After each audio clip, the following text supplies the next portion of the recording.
தமிழக மீனவர்களின் வாழ்வாதாரம் பாதிக்கப்படாத வகையில் உரிய நடவடிக்கை எடுக்க மத்திய அரசு உறுதியளித்துள்ளதாக தமிழக பாஜக தலைவர் தமிழிசை சவுந்தரராஜன் தெரிவித்துள்ளார்.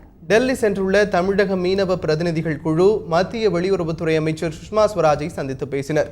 இது தொடர்பாக பின்னர் செய்தியாளர்களிடம் பேசிய தமிழக பாஜக தலைவர் தமிழிசை சவுந்தரராஜன், இந்திய இலங்கை மீனவர்கள் பிரச்சனையை பேசி தீர்ப்பதற்கு தேவையான நடவடிக்கைகளை எடுக்க மத்திய அரசு உறுதியளித்துள்ளதாக கூறினார்.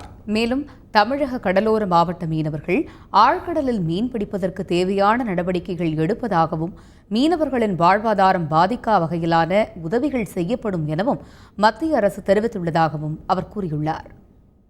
நாம் எல்லையை தாண்டுவதை தவிர்க்கப்பட வேண்டும் என்பதையும் அவர்கள் சொன்னார்கள்.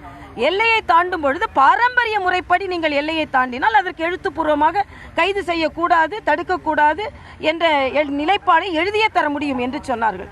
ஆனால் தடுக்கப்பட்ட அந்த வலைகளை, தடுக்கப்பட்ட படகுகளை, தடுக்கப்பட்ட நவீன யுக்திகளை பயன்படுத்தும் பொழுது அதை யாராலும் தடுக்க முடியாது என்ற யதார்த்தமான உண்மையையும் அவர்கள் தெளிவாக சொல்லிவிட்டார்கள். இவர்கள் எல்லையை தாண்டித்தான் ஆக வேண்டும் என்று சொல்லும் பொழுது எல்லையை தாண்டுவதை தவிர்க்க வேண்டும் என்றால் உங்கள் வாழ்வாதாரத்திற்கு என்ன மாற்று வழி என்று கேட்கிறார்கள். அந்த மாற்று வழியை சொல்ல சொல்கிறார்.